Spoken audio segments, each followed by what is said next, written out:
माझ्या भाग्याचं माझ्या सोख्याचं लीण सोन्याचं माझं कुंकू रोज पूजिते रोज जपिते लाख मोलाचं माझं कुंकू हा हा हा कुंकू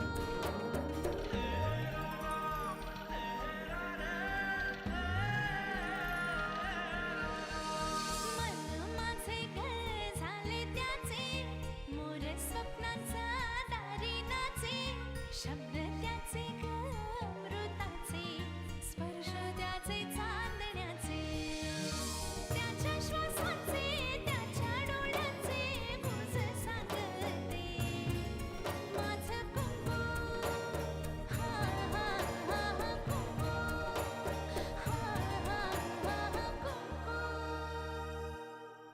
पुन्हा गावाच्या आसपास जरी दिसलास तरी हात पाय तोडून ठेवीन मी. आर्यनकडे पाहताना मी युगंधराबाईंचा नाही अमृताचा विचार करते. म्हणजे आतापर्यंत तिकडे महाभारत घडलं असेल. तुम्ही जे काही म्हणताय ते मला पटत नाहीये आणि मी जे काही बोलते ते तुम्हाला पटत नाहीये.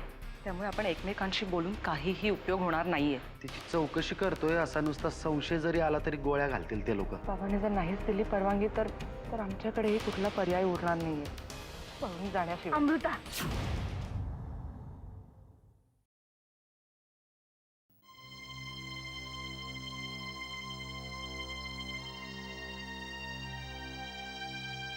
अरे नरसिंह, अरे असा अचानक कसा गेलास? बरोबर सिक्युरिटी नाही, ड्रायव्हर नाही. आत्याबाई प्लीज, मला या विषयावर चर्चा करायची नाहीये. तू जाऊन झोप. अशी कशी झोप येईल रे मला? तिथे काय झालंय ते तर सांगशील? सगळं सगळं माहीत असून सुद्धा माहीत नसल्याचा आव आणायचा. तुमच्या या खोटेपणाला वैतागलोय मी आता. अरे पण रमावतीला गेला होतास ना तू, मग तिथे काय झालं सांगशील की नाही? पण असं चिडू नकोस रे. मला समजावण्याचा प्रयत्न करू नकोस आत्याबाई. तो युगंधराचा कार्टा रमावतीला गेला होता हे तुला माहित नव्हतं? तुला माहित होतं, जानकीला माहित होतं, तुम्हा दोघींना सगळं सगळं माहित होतं. मी त्या मुलाला या घरात येण्याची बंदी केली म्हणून अमृता रमावतीला गेली, म्हणजे त्या दोघांना भेटता येईल. आणि त्याला सगळ्यात मोलाची साथ होती तुम्हा दोघींची. हाच प्लॅन होता तुम्हा दोघींचा. बोल ना, खरं आहे की नाही? झालंय तुझं बोलून? माझा ऐक, तुला आमच्याबद्दल काय वाटतं मला माहिती नाहीये, पण आम्ही कुणीही तुझ्या विरुद्ध कुठलाही कट करत नाहीये. आता मी बोलतेय ना, मला बोलू दे. हो, मला माहिती होतं आर्यन रमावतीला गेलाय ते, पण अमृताला याची अजिबात कल्पना नव्हती. जानकी तर दूरच राहिली. आणि मला सगळं माहिती असूनही मी सांगितलं नाही, कारण आर्यन फार चांगला मुलगा आहे. उद्या त्याच्या आणि अमृतामध्ये काही नातं निर्माण झालं तर माझा त्याला पाठिंबाच असेल. नरसिंहा, एक गोष्ट तुझ्या लक्षात आणून देते. नर्मदेची सुद्धा हीच इच्छा होती.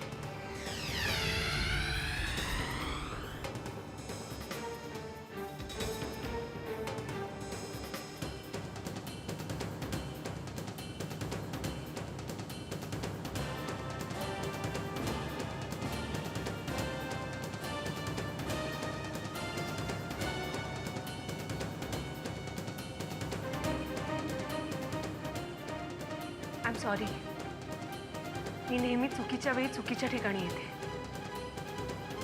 उद्यापासून मी माझ्या रूमच्या बाहेरच नाही निघणार. थांब राधिका, सकाळी मी जरा तुझ्याशी रागारागानेच बोलले. माफ कर मला. बाई प्लीज असं बोलू नका. अहो हे तुमचंच घर आहे. हो, पण पाहुणी आहेस तू या घरची. या घरात तुझ्या डोळ्यानं जे काही दिसेल किंवा कानानं जे काही ऐकू येईल ते तुझ्यापुरतंच ठेव म्हणजे झालं.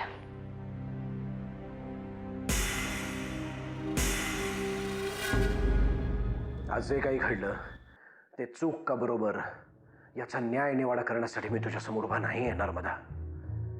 कारण मला माहिती आहे मी जे काही केलं ते बरोबरच आहे.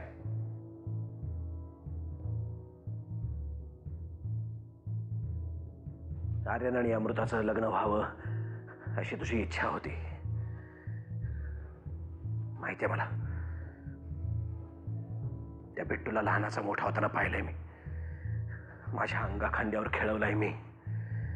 त्याच्याशी आज असं वागताना मलाही त्रास होत होता. पण काय करू नर्मदा, जे जे सत्य आहे ते सत्यच आहे. ते कसं नाकारू मी? पूर्वीची युगंधरा आणि आताची युगंधरा यामध्ये जमीन आसमानाचा फरक आहे. आज तू असतीस तर तू सुद्धा तिला आपल्या घराच्या सावलीला सुद्धा उभं केलं नसतंस, माहितीये मला.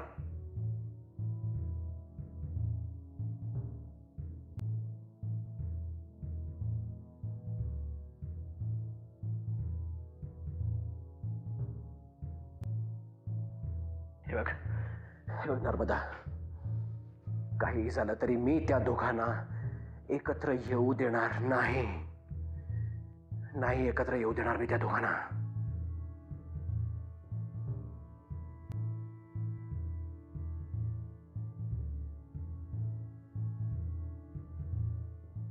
साहेब, तातडीनं बोलवलं. का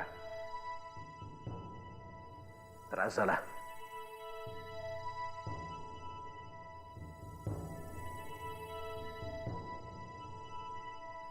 वाकणेस, रमावतीच्या प्रत्येक हॉटेलमध्ये, लॉजमध्ये आणि घराघरात निरोप पाठवा. आणि त्याबरोबर त्या आर्यन सरतापेचा फोटोही पाठवा. म्हणा, जर याला कोणीही थारा दिला तर त्याचे परिणाम वाईट होतील. साहेब, तुम्ही सांगितलंय म्हटल्यानंतर ही चूक करायचं धाडस कोणीही करणार नाही. वाकणेस, माहिती आहे मला, तरी पुन्हा एकदा निरोप पाठवा. नाहीतर नरसिंह किल्लेदारांचा असा अवतार पाहायला मिळेल जो यापूर्वी कधीही पाहिलेला नसेल. ठीक आहे साहेब. पुढच्या तासाभरामध्ये रमावतीमधल्या प्रत्येक घरामध्ये हा निरोप पोचलेला असेल. आणि हो, मला एक अत्यंत विश्वासातला माणूस हवाय अमृतावर लक्ष ठेवण्यासाठी. साहेब, त्याची काय गरज आहे? मला खात्री आहे की अमृतताई तुमच्या शब्दाबाहेर जाणार नाहीत. ती नाही जाणार, पण तिचं वय तसं करायला भाग पडेल. तिनं त्या मुलाला भेटायचा प्रयत्न जरी केला तरी मला कळायला हवं. ठीक आहे साहेब. आणि हो, हा जो कोणी तुमचा विश्वासातला माणूस आहे त्याला एकदा माझ्या समोर आणा, मग मी निर्णय घेईन. आणि सगळ्यात महत्वाचं म्हणजे यातला एक शब्द जरी आत्याबाईंच्या कानावर गेला तर. नाही साहेब, यापूर्वी शिक्षा भोगून झाली आहे. आता ती चूक पुन्हा होणार नाही.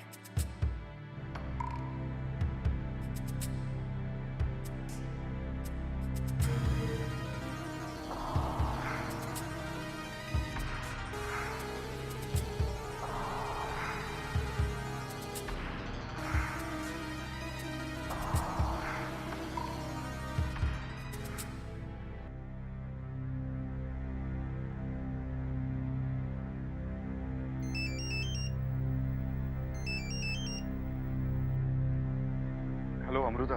हा बोल. हे बघ, मी आत्ता रमावती सोडतोय, पण तू काळजी करू नकोस. मी इथेच आसपासच्या गावात असेल.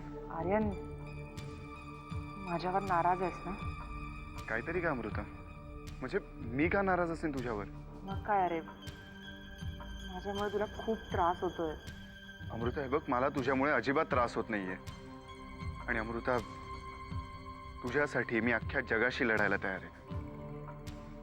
मीही तुझ्यासाठी काहीही करायला तयार आहे. अमृता, मी आत्ता फोन ठेवतो. Will get in touch soon, okay? आणि हो, जिथे कुठे असेल तिथून फोन करत राहा. Take care. I love you. I love you too. Bye.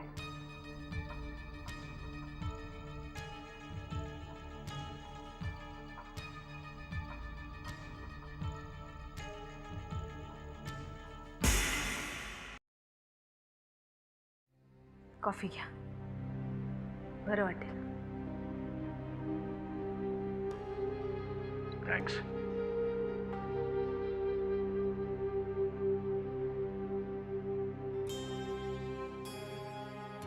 आज तुम्हाला पाहून मला कळतंय त्यावेळी माझ्या बाबांची काय अवस्था झाली असेल.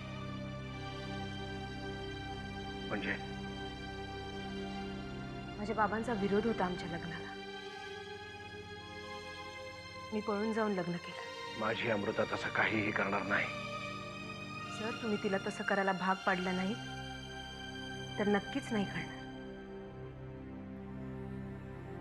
काय बोलतेस तू? मी माझ्या मुलीला पळून जायला भाग पाडलं?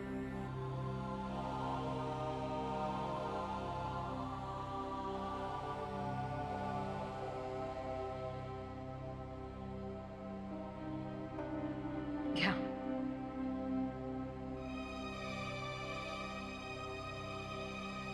अजून तरी नाही, पण जर तुम्ही तिच्याशी असेच वागत राहिला तर मात्र ती नक्कीच पळून जाईल. मला सांगा ना, पळून जाऊन लग्न करणं म्हणजे काय? आई वडिलांच्या दबावाला प्रतिउत्तर देणं म्हणजेच पळून जाऊन लग्न करणं. मीही तेच केलं. तुम्ही मला नाही नाही सांगताय ना, मग मी तेच करून दाखवेन. एक गोष्ट लक्षात घ्या, जेवढा तुम्ही अमृतावर दबाव आणाल तेवढ्या तिच्या त्या मुलाबद्दलच्या भावना दृढ होत जातील. मी काय करावं असं तुझं म्हणणं आहे? ती जशी वागतेय तसं तिला वागू द्यावं? ती नरकाच्या दिशेने चालली आहे ते मी शांतपणे बघत राहावं? अजिबात नाही. फक्त ती चुकते हे तिला समजवण्याची तुमची पद्धत बदला. तिला मनापासून वाटलं पाहिजे की आपण चुकतोय, आणि हे तिला समजून देण्यासाठी तुम्ही तिच्या जास्तीत जास्त जवळ जा. तिला तिच्याच पॉइंट ऑफ व्ह्यूने समजावून सांगा. पहा, नक्कीच फरक पडेल. हे सगळं बोलण्यापुरतं ठीक आहे. मुलं त्याही पलीकडे गेलेली असतात. असं नसतं हो. हा कितीही नाटकी वाटला तरी प्रभावी उपाय ठरू शकतो. आणि एक लक्षात घ्या, शेवटी मुलं मुलं असतात आणि बाप बाप असतो. जर तेव्हाच माझ्या बाबांनी मला असं समजावून सांगितलं असतं तर आज माझ्यावर ही वेळ आली नसती. पण तुम्ही लोक नेहमी उलटच करता. मुलींना बंधनात घालता, त्याला कोंडून ठेवता, आणि जिथे कोंडून ठेवणं आलं तिथे पर्यायाने पळून जाणं येणारच.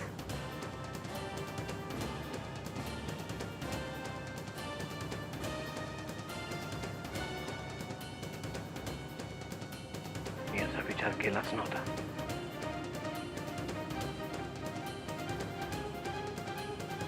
You always have a point in your views, and your views are always different. Thanks. कॉफीसाठी? कॉफीसाठी आणि कंपनीसाठी. जर कॉफीसाठी थँक्स म्हणत असाल ना तर मी एक्सेप्ट करेन, पण कंपनीसाठी नाही. कारण शेवटी माझ्या आयडलला कंपनी देण्यातच मला आनंद मिळणार ना. म्हणजे तुम्हाला माहित नसेल, पण तुम्ही माझ्यासाठी माझे आयडल आहात. जेव्हापासून तुम्ही तुमची पहिली निवडणूक जिंकलात ना, तुम्ही माझ्या काकांचा, अहिल्याच्या बाबांचा आशीर्वाद घ्यायला आला होता तेव्हापासून. Anyway, good night. Good night.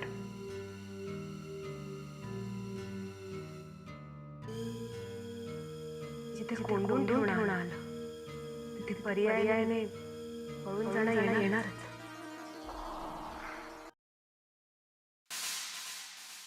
बोल ना. अगं जाऊ देत ना. आई आई बोल. हे बघ जानकी, माझ्या मागे असं बुणबुण लावू नगस. सरळ सरळ बाबांना विचारणे, जा तुला जिकडं जायचंय तिकडं. अगं पण असं काय करते? एका दिवसाचा तर प्रश्न आहे ना. जाते आणि लगेच येते. आज गण्याचं प्लॅस्टर काढणं फार महत्वाचं आहे. जाऊ देत ना मुंबईला मला. अगं पण त्याच्यासाठी तुझा समजा दिवस जाईल. किल्लेदारांची सून मुंबईला जाणार म्हणून काय कोणी रस्ते मोकळे नाही ठेवले तुझ्यासाठी? काय माहिती, ठेवले पण असतील रस्ते मोकळे. किल्लेदारांच्या सुनेला अडवण्याची कोणाची हिंमत नाहीये. तू नको ना अडवूस. जाऊ दे ना मला. सोड पदर, बाजूला होई. हे बघ जानकी, तू किल्लेदारांची सून असलीस ना तर ती जगासाठी, माझ्यासाठी अजून परकर पोटक्यातली जानकीच आहेस. मनात आणलं ना तर 2 धपाटे घालीन तुझ्या पाठीत. हे बघ, तू काही पण बोल, आज मला गेलंच पाहिजे. गण्याचं प्लॅस्टर काढायला पाहिजे ना. मी जाऊन येते लगेच. येत आई, हे बघ. हे काय रे? कधी काढलं? आता बाबांबरोबर गेलो होतो तेव्हा. मला कधी सांगितलं? आता सगळ्या गोष्टी तुला सांगायलाच पाहिजे वय. गणित आणि कोणी काढलं? डॉक्टरांनी. आणि कोण काढणार आहे? आता मुंबईला वगैरे जायचं कॅन्सल झालं आपलं. हा काय, आता आपण इथेच राहायचं. प्लॅस्टर काढलाय ना. हा बघितलं?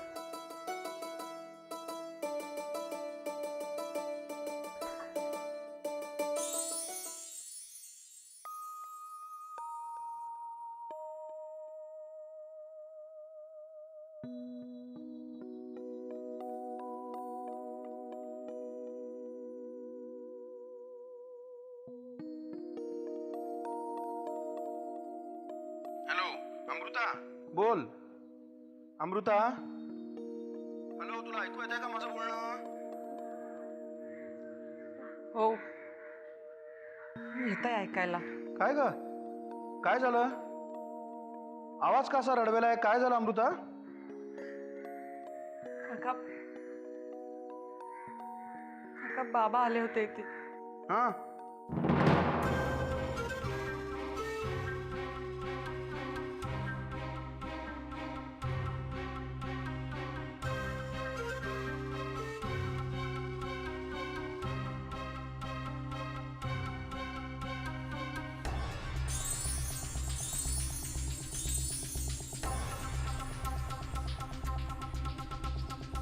अमृता तू रडू नकोस. बाळा, रडणं थांबव. बघू आधी. मी आहे ना, मी बोलतो दादाशी. तू तू रडू नकोस. मला खूप टेन्शन आलंय रे. मी काय करू काका? आत्ता काहीही करू नकोस. हा, फोन ठेव, शांत हो. अजिबात रडू नकोस. मी दादाशी बोलीन सांगितलं ना तुला. हा, थांबलीस का तू रडायची? थांबलीस का? Good girl. आता काळजी करू नकोस आणि शांत हो. हां, ओके.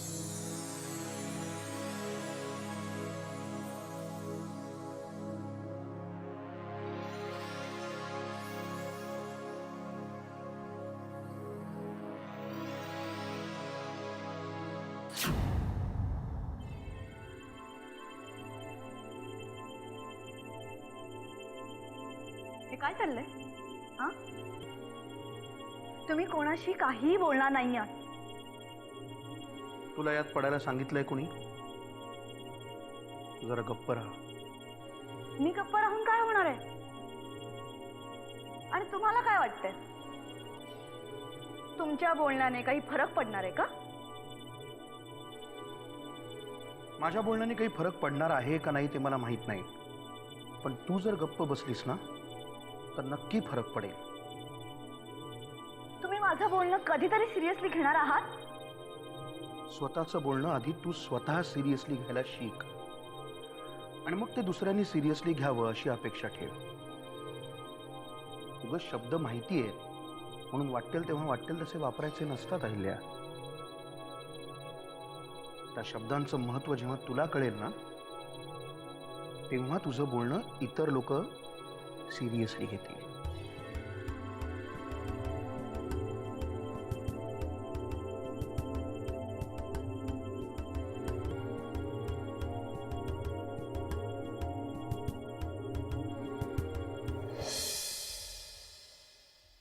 कण्या, कशाला हात लावतोय अमृताच्या कॉम्प्युटरला?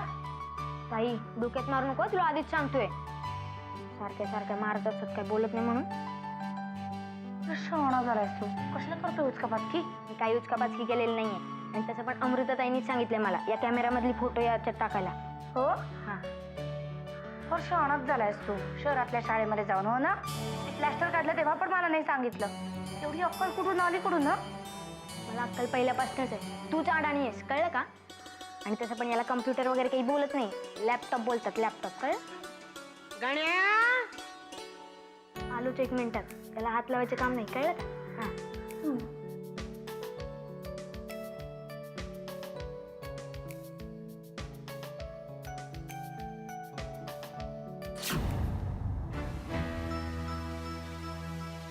गण्या, अरे